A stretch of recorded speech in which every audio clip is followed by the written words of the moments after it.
so sorry, Mom! It matters, man. You're right. Every moment matters, especially at the end.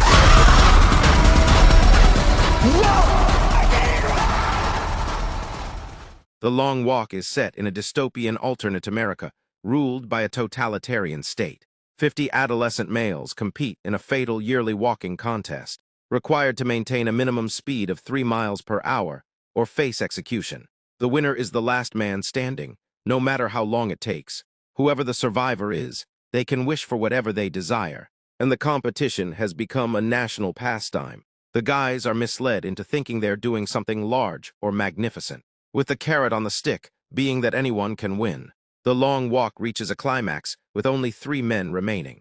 Raymond Garrity, Peter McVrees, and Stebbins are the last 3 lads to walk along the roadways.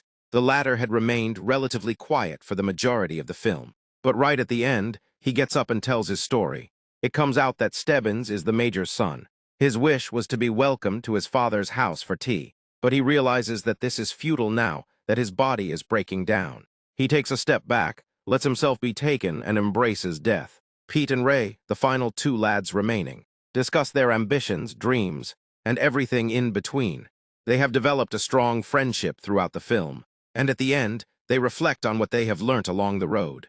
Ray is no longer afraid of death either. He understands that the only surety as a human being is that you will die. Every moment is important, and you get to choose how you use it. Ray gives up his life to save Pete's.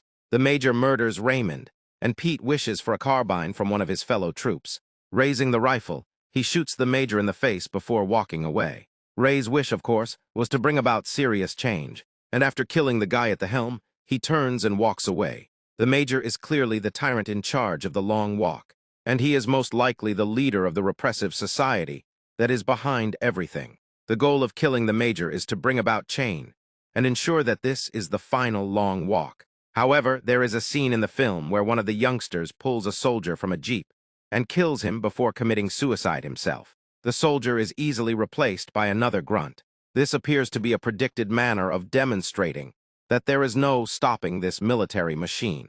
Another individual is always eager to replace a broken cog in the machine.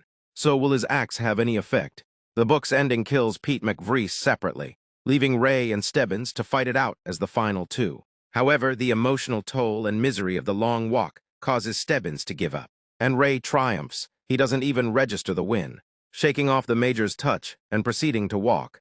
The ending of the film is ambiguous, but considering the overwhelming number of people there, and the troops who have slain the lads along the road, it appears likely that Pete dies soon after the cameras stop filming. After all, there is a faint sound of a gunshot as we fade to black, which appears to confirm this. In the book, the Long Walk is a national pastime that resembles a blood sport. In the film, the dismal dystopia is sensed at every step. The roadways are empty, bleak, and littered with the remains of what once were. The few people that watch these lads walk have tight features and rarely a grin.